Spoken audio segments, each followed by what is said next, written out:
Good morning, the vlog is back. How are we all?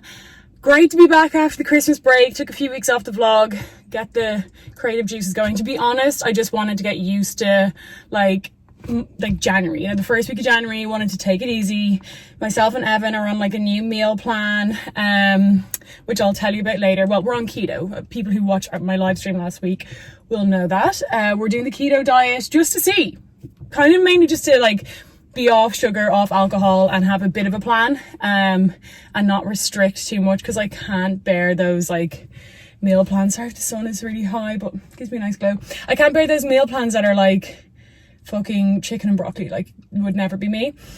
So yesterday, didn't do much. I joined Westwood, so went to the gym there. Loving having a gym. Like, I haven't been a member of a gym for so long.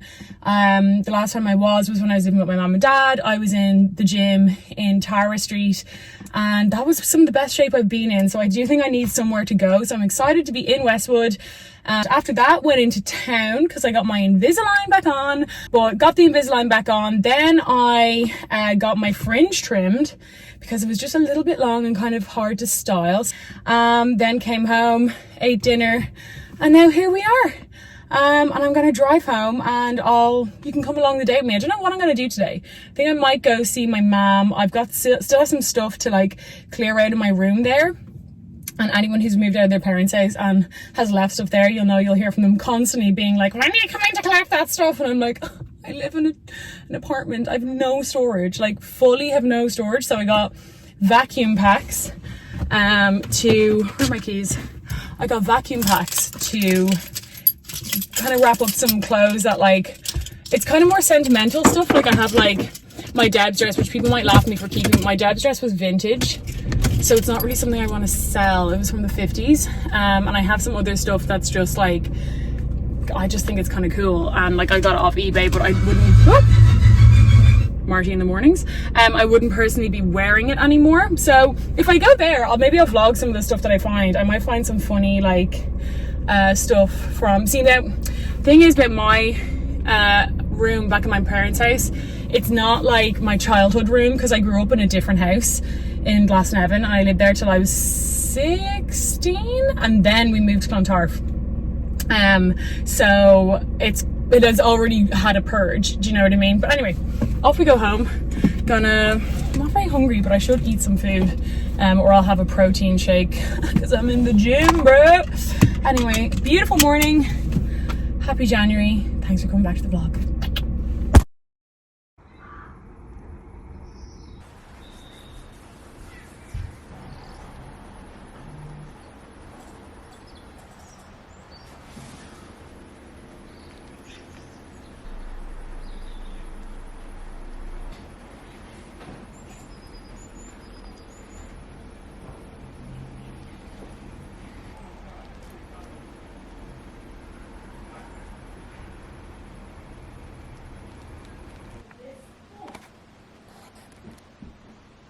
Hey, Missy.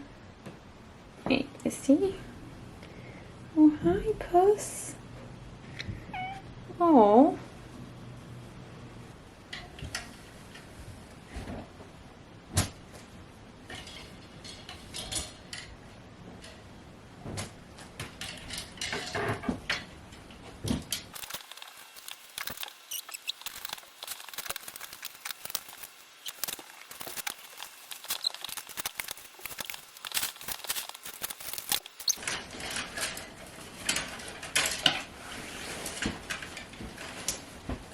This is my dad's dress.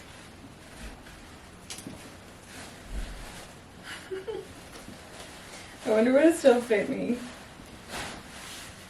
Probably not. I really thought I was it in this, let me tell you. I found this box. 2 months worth of the pill. No, 3 months. But I no longer take. Expired 2018.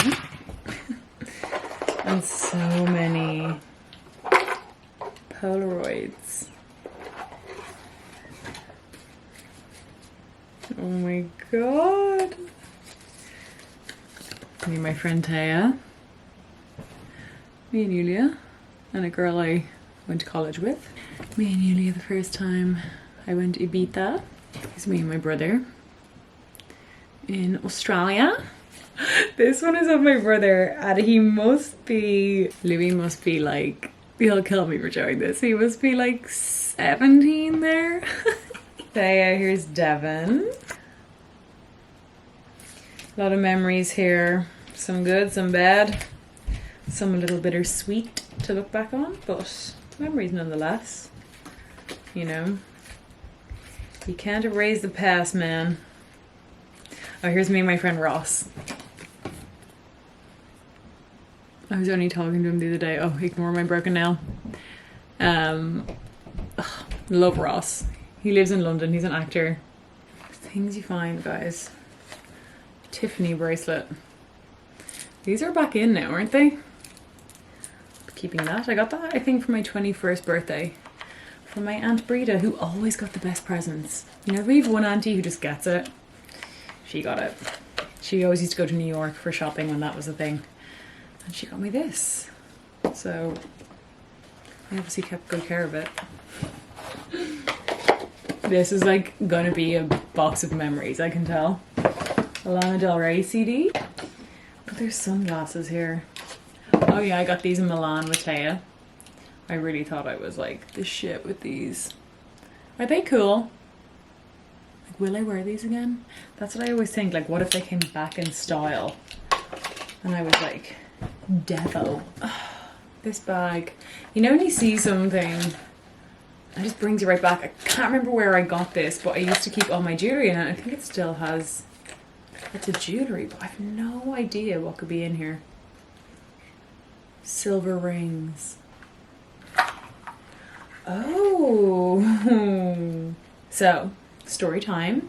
My family business, my grandfather on my mother's side was a silversmith, and he has made lots and lots and lots of stuff. And all my aunts kind of wear these necklaces where they have like loads of little charms on them. And I think these are all made by my granddad. Yes, that one is. This one's for my communion, which is gas. I feel like my Aunt Geraldine gave me this. What else do we have in here? Oh, a cladding ring. A cute little fucking... It needs to be polished. But look at this little cladding ring with a little purple gemstone. Will it focus on the ring? There we go. Is that like a pinky ring? And...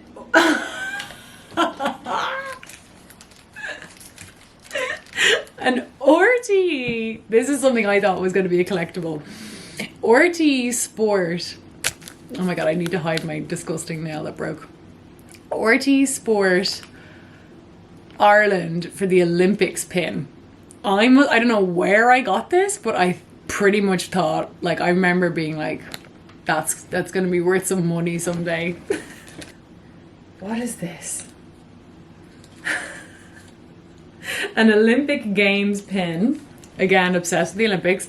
This is from when I swam. So an Olympic Games swimming pin. Not that I swam in the Olympics, but we went to Sydney in '99, and I'm pretty sure I bought it in Sydney because that the year after that, in 2000, the the Olympics was on, and I obviously bought the swimming pin because I swam. So that's something I've had since I was 9. Oh, another ring made by... This would have been made by my uncle, I think. Most of my jewellery is made by my uncle. So all of this is like one-of-a-kind jewellery. It's tiny. So I think this could have been like a communion vibe. Again, it's kind of you see? It's dirty because it has been in a box probably for 15 years. No, more, 20 years. How old am I? 32? Yeah. Easily 20 years probably. Does it even fit on my pinky? Oh, it does.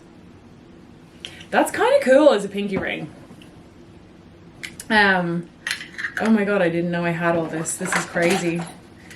Such a trip. I didn't think I'd get much nostalgia here because, as I said, I've kind of gone through everything. What the fuck is this? Are these things? These swimming medals? These could be, you know, the height of my swimming career.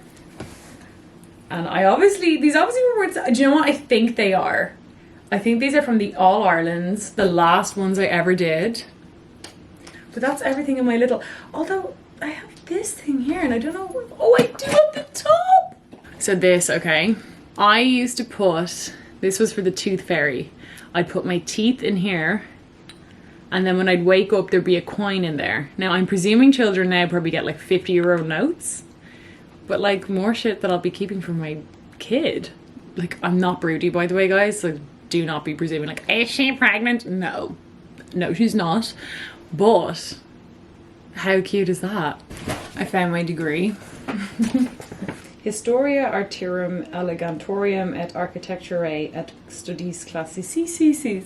I was never asked for this in any job. Does anyone want 5 hula bronzers? This photo is of me and James, Aoife and Ali, 2 girls I went to college with. I think Aoife watches the vlogs. At the Forever 21 launch party in Dublin.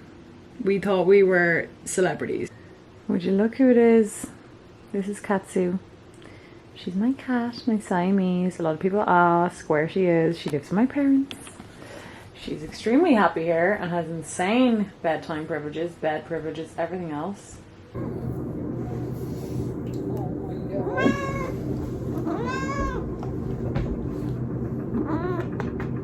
You don't like it? We used to love this. You're still a cuddly girl, aren't you? Aren't you? Oh, we're getting a purr.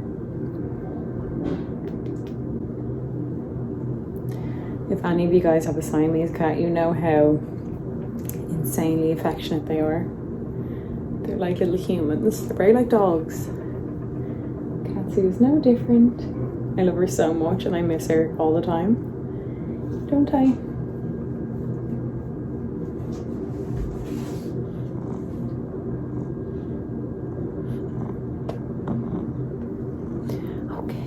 Okay.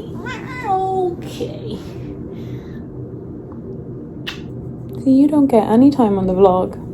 Because when I bring Elle over, she legs it. People always ask me like, she hates me talking, I think. Okay, off you go. People always ask me if having a dog has made me a dog person. Come here, Katsu. The only thing I don't miss is having this white hair all over me. But now I'm still firmly a cat person. I can't shake it. I can't shake how much I love this thing. The bed's a mess because all my shit's on it. The light here is slowly going. But look what I found. So weird because I only was dreaming about my friend Anya from school recently and then I texted her and I was like, we have to meet up because I keep dreaming about you. But I found my 18th birthday card from Anya. So fucking funny. Oh my god, look at us. She was always the artist. She went to NCID, can you tell? I also found this. My friend Maria made it for me for my 17th birthday. I think loads of the pictures have fallen out, but to give you some, here's me and Maria looking so stylish. I remember my nana knit me that jumper and I fucking loved it. So here's the money shot. Me and Maria for some reason dressed up as an old couple. Like I was the woman, she was the man. What the fuck? Hey guys. I hate that on my face. It's so phallic. Riddle me this, guys. Why do I love working on weekends now? Like I spent so long being a teenager working in retail, hating working weekends. Now I love it.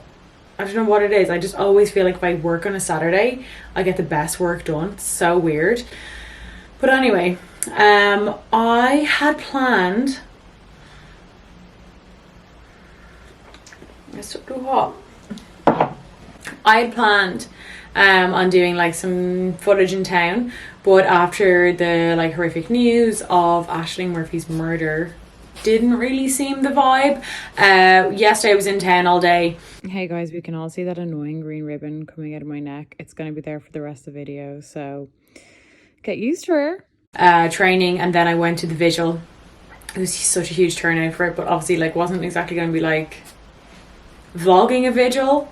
But anyway, we're here now instead, and I thought I'd give you some updates, some Red Room updates, and then talk a little bit about Sex and the City, because like people wanted me to do weekly like vlog, but like that's not gonna happen. Like no one wants to see that weekly, and more has happened on the show, and I think I can give like a proper opinion on what I'm thinking of the Sex and the City relaunch. So first off, I just recorded, when I was talking about working, I just recorded the first ever, like, just for purpose, that's not the term, but like I recorded a free episode of Red Room is what I'm trying to say, and it's only for free.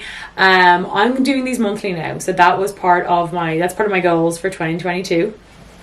We are doing monthly free episodes of Red Room. I'm still working on my longer term project for Red Room, but that will be ready when it's ready and will be released publicly as well. However, I wanted to obviously keep up the free episodes because like I know how this shit works. We need free episodes. Hello. So free episodes are coming your way once a month. First one is going to come Monday, so the 17th. So keep your eyes and ears peeled. If you're not yet subscribed, just go subscribe on Spotify. I'll link it all below, the Spotify and the Apple link anyway. But you should just be able to, if you just search like Jenny Claffey Red Room, it should come up.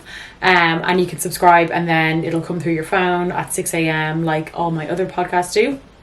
And that episode was the second part of my Scientology series. So we talk about Scientology and the cult of the celebrity. I really liked it. We got into a deep dive on John Travolta, on Tom Cruise, on Scientology's involvement in their lives and their scandals and their relationships, and just kind of like the background of why they're into celebrities in the first place. So it's a good listen, I think. Anyway, personally, I liked it. So go subscribe and give it a listen if you would like to. The other parts of that series are going to be out. One of them's already out on Patreon, and the rest are going to be out on Patreon in a few weeks. If you can hear sniffing around the background, it is Elle. Hi, Elle. Can we go back on the bed? Yeah.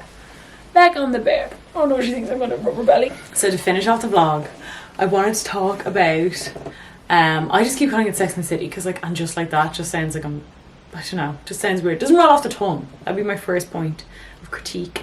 Maybe I'll come a bit closer for this. Hang on. So we are currently, how many episodes in? We're currently 7 episodes in. 7 of 10. So it's fucking nearly over. Like, and I have to say, no matter what I say about the individual critiques of the episodes or whatever else, I've been like dying for it every week. Like I'm checking my Now TV thing. Like I want to see what I'm dying to see what they do with it. I think instead of talking about them individually, I want to talk about the wokeness for a second. In my first critique, I kind of gave them the benefit of the doubt, which I think was deserved, because I did find the first 2 episodes, it was a little bit more tongue-in-cheek. I found like they kind of knew, I don't know, there was always a pinch of salt for me. Some of the following episodes, less so. It was a little bit too literal. And, you know, I was thinking about this. So we've got Charlotte's child transitioning. We have Miranda having, incredible quote, having non-binary sex, which I kind of just loved. It was a great moment. I'll get onto that episode. The whole race thing is being brought in. I found the race stuff to actually be done kind of funny. Like it was a bit like painful to watch, like Charlotte and Harry at the dinner with, you know, only black people, and they were going to invite them. I thought it was kind of well done. Like I thought it was really cringe, because like they are cringe. Like less so Harry, but like Charlotte is cringe, and she is that kind of, like she's playing that character, you know what I mean? And she is an old waspy wife who's trying to be like progressive. So I kind of find it funny, to be honest. You know, she admitted to her friend that like she didn't want to invite her because she'd be the only black couple, and then her friend was like, oh, I didn't want to invite you guys because I thought you'd be the only white couple. I thought that was like a funny little, like, the reality of things. Now I'll talk about Rose, or Rock, Charlotte's child who is transitioning. I don't think it's done like the sloppiest that it could be done. Like I did like that whole part of like where the teachers brought Harry and Charlotte in and were kind of saying like, oh well, we don't question these things if a child brings it up, and they were just like kind of thrown in the deep end, and it kind of showed like how involved teachers can be in children's lives these days, and how your children can almost have a whole different life in school to what you're being privy to, you know? Like she had, remember when like it was a good part when she was on that call and all the other moms were like, Rock was so good in the play, and she was like, who's Rock? And it was so awkward. But I find it a little bit forced, like almost slapstick with Rock, I guess, kind of wearing like sideways baseball caps and stuff like that. I mean, I don't know about that. That's done a little bit too literal. Oh my god, how they dealt with Stanford's death, that was so weird. Like, they gave Big this character, like this, like, even though like he was just being killed off, and I know there's a lot of speculation, people being like, do you think that the sexual assault allegations were going to come out and blah blah blah. They didn't, because they put him in a fucking Peloton ad afterwards, which was basically like begging Peloton not to sue them, and then Peloton had to take down the ad. Oh my god, fucking PR nightmare. But you know, they gave him a gracious exit, but then Stanford just ran off to Tokyo and wanted a divorce. Like, I know they couldn't have two deaths, and it would have been in bad taste after, like, after Chris Noth and like Stanford actually died, even though he was sick. But like, I feel like they could have done it more justice, or, you know, I don't know. I felt like they could have given him a bit more there, instead of like he ran off with a TikTok star to Tokyo. And now I'm going to talk about the sex scene. Miranda and Shay's sex scene. I mean, it was intense. I kind of loved it. Like, I was kind of like here for it. I can't lie. Like, was I watching like, yes I was. But like, to be fair, I watched like that through a lot of Miranda's sex scenes in Sex and the City, because she always has these like really intense orgasms. Like, whereas Kim Cattrall used to be just like, like talk, like, you know, like being OTT. Miranda's were always so fucking intense and passionate, and always shot really up close. Like, Steve was grabbing her tit, or like, it was just always really intense viewing. Her scene with Shay was extremely intense. I kind of loved it, as I said. Like, I kind of got the raunchiness of like, oh, your friend's in bed. Like, obviously such a fucking bad thing to do to your friend, but like, I mean, great TV.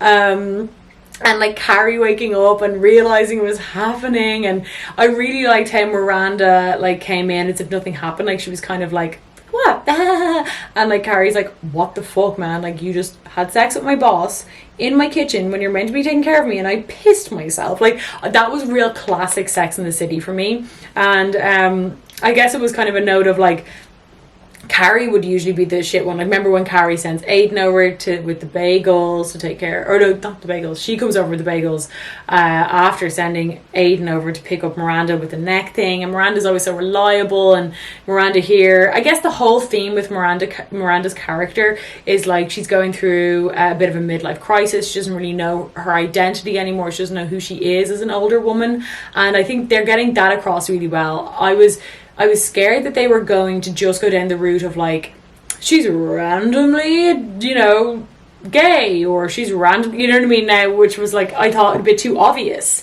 And I was thinking about that line as well, because I was like, oh, is that just me being like, I don't know, having some sort of like deep-rooted cultural homophobia in me? I was like, is there? And then I was like, no, it's not. And it's not within the fandom of Sex and the City, because we've had Samantha going out with Maria. Now, it was obviously done very 90s at the time, but no one cared about like Samantha going out with a woman. I mean, the characters did. They were problematic as fuck about it, but like, I think like looking back on it, like no one questioned whether Samantha could, you know, be fucking or going out with a woman one day and go back to a man the next. I think it's just Miranda's character that you're like, Miranda knows what she wants, but then that's what I think about this now, is that the whole point is that Miranda doesn't know herself anymore, and she doesn't know what she wants anymore, and she's kind of taking out this like, you know, sexual dissatisfaction and like stagnant marriage. Oh, we've got a little visitor. Her marriage, like the dissatisfaction in her marriage is like leaking into her personal life and her own identity, I think. And I think she's questioning everything she's done in the past whatever amount of years. And I think that they're doing that now. I see it. They're doing that well. I thought the scene where her and Steve tried to have sex, I really related to that scene. I think everyone can relate to a relationship where your sexual and physical connection is no longer there, and it was there at one point and you wanted to be there, so you try and force it and you try and go, right, like let's go, like you pull out all your sexy little quirks, and it's just stagnant and stale, and it becomes more obvious to you then, and it's almost like you knew you were avoiding instigating that sexual connection because you knew it wasn't there, and when you try instigate it and it's not there, there's no more denying it. There's no more lying to yourself, lying to your partner, and there's nothing more awkward than when you both notice it. And I thought that was done really fucking well. The latest episode was my favourite, with Carrie kind of dipping into dating. I kind of presumed that they would do that, and I thought it was really funny. I liked the date where they were puking over each other. I thought it was classic kind of Sex and the City cringe, that like she was put up for a date, no one's bidding on her, he bids on her. I thought it was like kind of classic. It was the most recent episode for me, was definitely the best. It was definitely the most like Sex and the City for me. The characters seemed true to themselves. I just liked it. I liked it. I'm not too into the side characters, like the real estate agent and Charlotte's friend. Like they're not really doing it for me. They're acting as OTT. One of the weirdest things that I've noticed is the amount of CGI they're using. Has anyone else noticed this? Her fucking apartment, that viewing of the apartment was like, they went out on the veranda and there was CGI planes flying around. I was like, what am I in, Star Trek? Like what the fuck? And then the scene of Carrie riding through her window with like all the CGI snow and everything, it was just bizarre. And I don't like that like hyper realism. Like Sex and the City to me was at its best when it was gritty New York, and it was, you know, I loved the first season when it's real fucking gritty and DIY looking. But overall, like as I said, like of course I can, like there's criticism in every episode and the wokeness, I get the notes on that, but I'm enjoying it. I can't lie. Like every week when I see it's out, I'm like, hell yeah, like I can't wait to watch it. So whether it's just like familiarity or whether it's just like waiting for something to happen that I don't know, I'm just trying to see what happened to them, and I'm kind of liking it, and I'd like another season. There, I said it. Anyway, gotta get this video edited, gotta get it up on Discord, because if you're on Discord you get it early. But I'll be back next week with the vlog. The vlogs are back, guys, and I'll see you all then. Bye.